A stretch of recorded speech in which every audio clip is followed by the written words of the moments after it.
Dude, the map on the bottom though, so cool, man. It's like actual fucking F1 race here. Oh, there we go. It finally popped off. Alright, dude. He's not gonna make it far, is he? He's just slipstreaming, dude. This guy is a 5-head. Check the last 10 minutes. Yeah, I'll skim through it. Bro, how are they in a pack like this, man? I don't know. I'd be scared to be in a pack like this. Yeah, one guy crashes, the whole fucking race is done. I saw a video about the Tour de France motherfuckers. What about him? The risk of doing... Wait, the risk of doing in their sleep because their heart rate goes too low? Oh, dying in their sleep.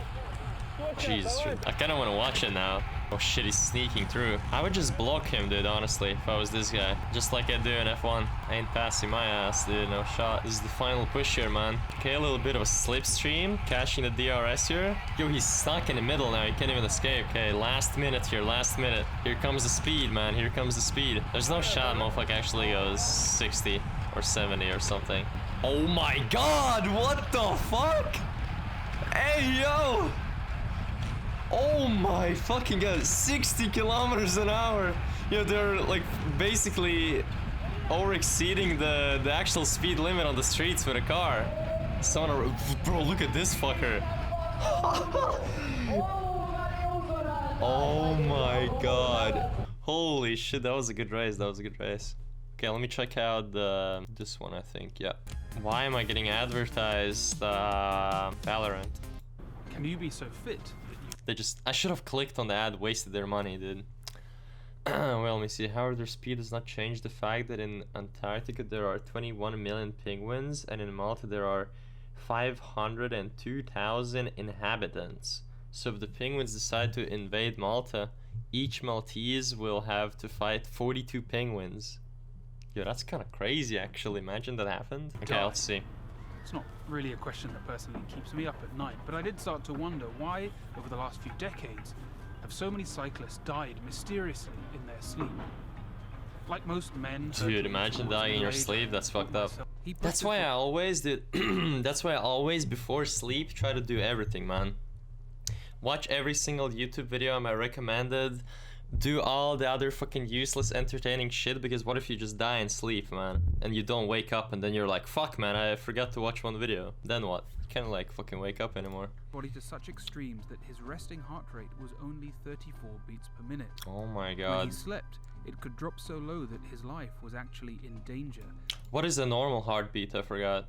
Like 60? 70? Yeah? Okay. Meaning that he had to wake up and ride on a stationary bicycle to get his heart rate up. Jesus Christ. During the day he lived to ride, but at night... 50 to 70 for men? 600 is normal for me. Oh my god. However, wow. if you're an Etruscan shrew, your heart weighs only 20 milligrams and beats over 1,500 times a minute. Conversely, an elephant's heart weighs a whopping 15 to 20 kilograms and beats almost 3 times of in fact, most mammals have a heart. fairly linear inverse relationship between body mass and heart rate. Oh, forehead's like a mouse. The slower the rate. Yet Miguel Indurain, another legendary cyclist, in fact a 5-time Tour de France winner, famously had a resting heart rate even lower than Pantani's at 26 beats per minute. Jesus Christ. And despite speculation at the time, I can definitively confirm he was human. So how on earth did these men have heart rates comparable to that of an elephant's? They possess amongst the most extreme physiology you will find in a member of our species. Their metabolism is more efficient and their hearts are literally bigger than normal. Let's contrast this with someone very far from extraordinary. My Fitbit tells me that my resting heart rate is 48 beats per minute. When I sleep, as is normal, my heart rate drops. I found my heart rate appears to drop below 40 at night. Now, I'm clearly far less fit than these cyclists, yet I don't need to wake up at night to speed my heart up. So why did Pantani? As some of you may have guessed, the one major factor I haven't mentioned so far is that both these men were racing in the 1990s when performance-enhancing drugs permeated the sport. Now, performance-enhancing drugs are a discussion for another day and another video, so before the lawyers get involved, I should say that neither of these athletes tested positive during their careers, but their hematocrits were very high. Bro, their legs are fucked though. They can't have normal pants. I had mine measured in Cambridge. Wait a minute. If you quit cycling, does your heart like recover after some time, like a year or two? Or is it just like permanently jacked up and your heart beats fucked for the rest of your life? Surely it comes back. Right? Maybe? I don't know. tested. Like if their BPM is like 20 fucking whatever while they're sleeping and they quit cycling for like a year or two, do their hearts come back or not? The combination of an almost pathologically slow heart rate and noticeably more viscous blood meant that when the cyclists' bodily function slowed during sleep, they were literally risking death. Jesus. An excerpt rests So how many people have died like that? for the Probably furnaces. plenty. They shouldn't go to sleep then. Wrong, not many actually died from it? Oh, for real? 20 young Belgian and Dutch cyclists and 7 Swedish endurance athletes died mysteriously. That's a lot. Mortality That's has improved, but cyclists that is a lot. continue to die unless you throw drugs into the Let's mix. check the other one. I'm interested now. They're the most How long brutal is and this race exciting again? parts of the race, and they're what makes the Tour de France the most famous bike ride in the world. The Tour de France began as a desperate ploy to sell more copies of the sports newspaper. 3 Lotto. weeks total with The paper 2 was rest struggling, days. so in 1903, its What the editor, fuck? Henri Desgrange, organized a 19-day, 2,400-kilometer bike race around.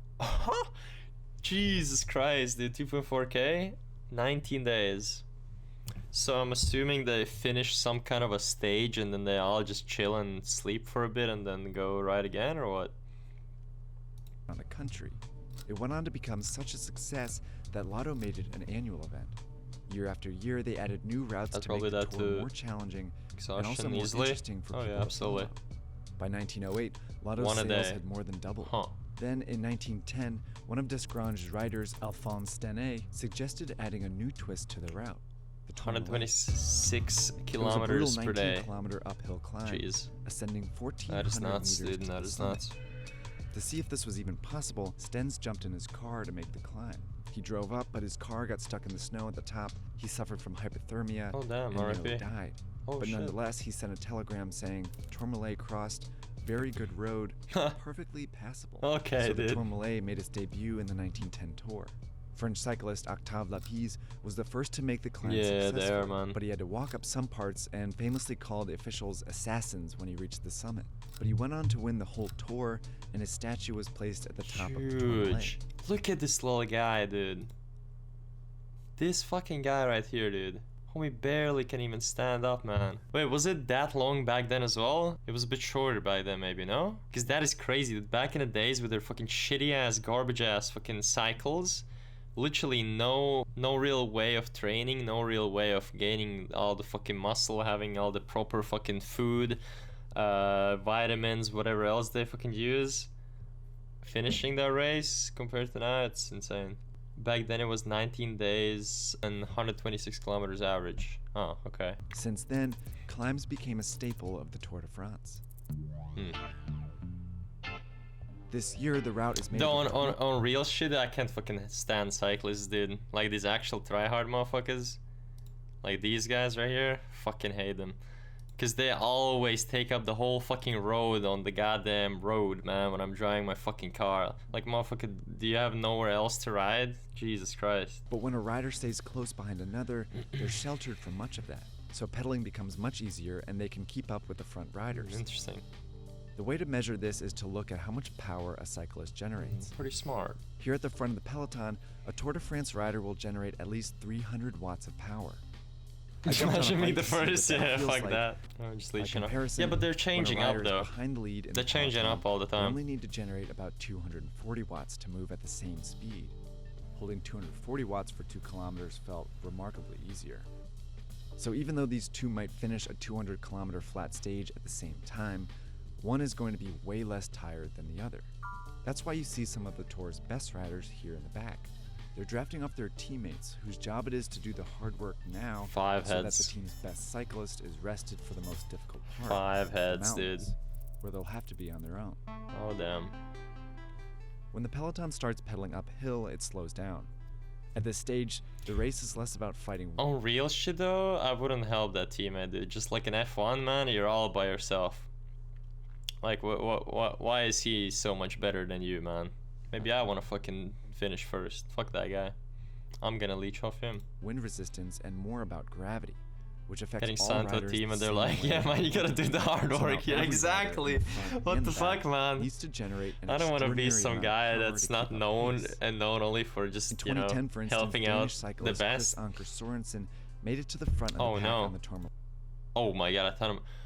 Dude, did it actually freeze there? I think it did, right? I have such a massive PTSD from my Chrome always freezing up that... In 2010, for instance, Danish cyclist Chris Anker Sorensen made it to the front of the pack on the Tourmalet climb. Look at the face Oh of yeah, Chris Anker dishing out the pain at the front end. As the lead, he dictated the pace of the whole group. This chart shows his power output on the final climb. He averaged 415 watts for more than 11 Not bad, minutes. dude. You don't even need the electricity. Just buy one of these. Really dishing out the pain. And around here, he peaked at an incredible 500. Yeah, they do look pretty old, not gonna lie. Terrific riding by Chris Anker Sorensen, but how long can he keep this up? Now look at American cyclist Chris Horner. Even though he was several You positions... know what I don't like about the cycling shit? They all look the same, dude. All have the same glasses, the same uniforms, same helmets, same bikes, dude. Why can't one guy just be fully dripped out? Imagine you get a like a nice fucking Louis Vuitton suit or some kind of a cool looking helmet with like some fucking shit coming out on the sides, dude. Some crazy ass glasses or like a regular ass glasses. Make a word for yourself, dude, in the cycling scene. Like that would be huge. That's actually a massive potential for one of these guys racing here. Because they don't I mean, unless you're really into cycling and you follow all the tournaments and shit, what's going on, you don't really know who's the best or who's like the coolest one. They all look the same. At least to me, who's not interested in the shit. Sorensen, his power output was almost the same. It was quad The faces faster go up. Sorensen climbed, the It's harder very it was solo for the rest spell, of the so peloton to keep up. no thank you, And so the sir. formation started to break up as weaker Full riders fell suit, behind. yeah, for real. Yeah, they're all cracking one by one. This Legion is the did moment loads in of the race when the collabs. Tour's best riders switch from drafting to relying on their own strength to Ciao get proprio, ahead. il rispetto best, top classico, magari ci abbiamo. Alberto Contador's gone with him. The race is breaking up behind them. Like two of the best riders here. What is this guy? Gordian, Andy Schleck, Hey, and Alberto Contador. Dude, that guy's actually in the wrong sport. I think he tripped out, dude. He's supposed to be in Finland helping out the cars stuck in the fucking mud or the holes. Yeah, exactly. Andy Schleck and Spaniard Alberto Contador, who were coasting in the back of the peloton during the long flat stages. But here they are, halfway up the Tourmalet, breaking away for the win. Oh, dude, you know what I Each did? likely I just generating realized the worst part about this whole thing, it's not the endurance, the legs, the like all that shit. Your asshole, your fucking dick, your balls. Dude, you gotta sit on some shitty ass chair, like it's not even comfortable because most of those chairs, they're just like, you know, made for weight. Oh my god. Cyclist dick's probably like, hold on, my dick. This big. Hey, oh, no dick shaming though. But for real, it doesn't hurt at all, for real. I mean, the thing is, I've seen some chairs where there's like, you know, the chair it comes like this, right? And in the middle, there's like a hole so your ball sack can like hang down a bit. That's real, right? Or no? I swear to God, some of these, they have like holes in the middle. Sad. Like real shit though, no cap. But I have a very uncomfortable chair on my fixed bike. It's like actually made out of plastic, so I can ride like 2 kilometers and my asshole just feels like, I don't know, dude, I could just throw that shit out. Your dick doesn't sit in it. I thought they have padding for your nuts in the suit thing they put on. It's your... true. In the suits they have a bit of padding, yeah. Right, yeah, you have the padded shorts. 8 kilometers. Good point, good point. in the yellow jersey. Yeah, there's a bit of padding here. Not bad, not bad. Was the overall Tour de France leader, but only by 8 seconds. They pee in their In second pants, place right? was Schleck, who would try and lose him on this climb. They just stop? Andy Schleck is riding like a man possessed. But was that's neck not and neck worth at the it. very top. Why don't they just pee, man? Contador, Schleck wins. Contador takes second. Schleck edged Contador by a hair at the top of the Tourmalet to win the stage. But since What do you mean, waste of time? Dude, if you need to pee and you have to stop, that's like what, at least 2 minutes, I would say? Wait, how do you pee through the suit? Is it not like a whole ass thing? Or is it like split in half? You can actually, nah, surely they have like pants. Yeah, they have pants, dude. These are basically pants. It's not like a full-on fucking suit. They just whip the dick out and lean sideways? Huh. I wanna see that while riding along. Dude, imagine you're in that pack and you're first and you need to pee and you just whip out your dick and start peeing and all that shit goes in your like teammates and opponents' faces. Oh my fucking god, this sport got me fucked up. If you pee in the suit, you will get a bad rash. Yeah, but when you're done cycling, you just, you know, you clean that shit. You'll be fine. This kind of drama is only possible in the mountains, and this year's route makes climbs particularly important. Wait, all the fucking cycling experts in the chat. Do you get anything for finishing? Well, I'm assuming they give prizes to first, second, third. But do you get anything for fourth, fifth, sixth, and all that other shit? Because there's like hundreds of people competing in this shit, right? There's no way you finish like 2,400 kilometers. You're like in the middle of the pack, you don't even get shit. You're like, alright man, you tried. Oh, look at this fucking Leclerc motherfucker. He's everywhere. I don't like this guy, man. He was pushing me off in F1. Fuck him. Medal only, like a participation medal? Oh man, little handshake and off you go. Oh my god. Free bottle of water. Maybe new sponsor. You don't get anything? No. Hey man, here's your participation medal. Even winning you don't get much, to be honest? Really? What the fuck is the point of cycling then? Why don't you just, I don't know, compete in something that's worth? You have a chance of dying in your sleep and you get a fucking medal and some fucking chocolate at the end. Most will come from their team salary. Okay. 1K month. Now we can look up how much does a pro cyclist earn? In pro cycling, there's a huge range in salaries. Continental professionals can make 0 or up to 40k. Pro continental riders' salaries range from around just over 40k to 200k. The minimum wage for male pro continental level cyclists is around 44k. Nah, dog. It's continental. Continental, yeah, continental, my bad. It's the same shit, like, what the fuck? Dude, 40k, 0 up to 40k? Oh, shit! Wait a minute. Never mind. Yo! Tadej Pogacar. Pogacar! Holy, his name is... Dude, what? That's a massive surname. Pogacar earning 6 millies. Damn. Peter Sagan, 6 million. Chris Froome, 5.5. Peter Sagan. Wait, there's 2 of them? Oh, yo, this guy earns way too much. What the fuck, 3 times? 5 mil, 5 mil. I need to expand this a bit. Damn, every single year, homie just... Okay, that's actually kind of convincing. This Froome guy earning a lot of money too. Wait, you're telling me that Pogman or Pogcar won once 6 million and never won again? Oh, that's pretty good. I mean, 6 million, you take it, you leave. Very volatile, man. Not testing my luck. It kind of is volatile, yeah. Okay, let's finish watching this. This year's tour is being called the highest in history. Oh, damn. Because of how many climbs there are over the course of 3 weeks. Just one day features 7 climbs. There is a French Even after more supermarket than that 2 weeks sponsored in a the race, tour. riders climb at 2,770 meters above sea level, where the thin air makes climbing even harder. That's what makes the Tour de France the most grueling and prestigious race in this sport. The winner isn't I don't know. simply the strongest rider, but the one who endures the most. Wait, did you see that? Jeez. Imagine being these people right here. Not bad. Rider, but the one who endures the most. I just get a Red Bull ad on your channel? ultimately has What? takes For real? No way. Dude, you better screenshot that shit or clip it. That's just the start, man. It's just the start. Okay, that was a good video. Okay, now I can go back to practicing being a professional CSGO player, man, and not dying in my sleep.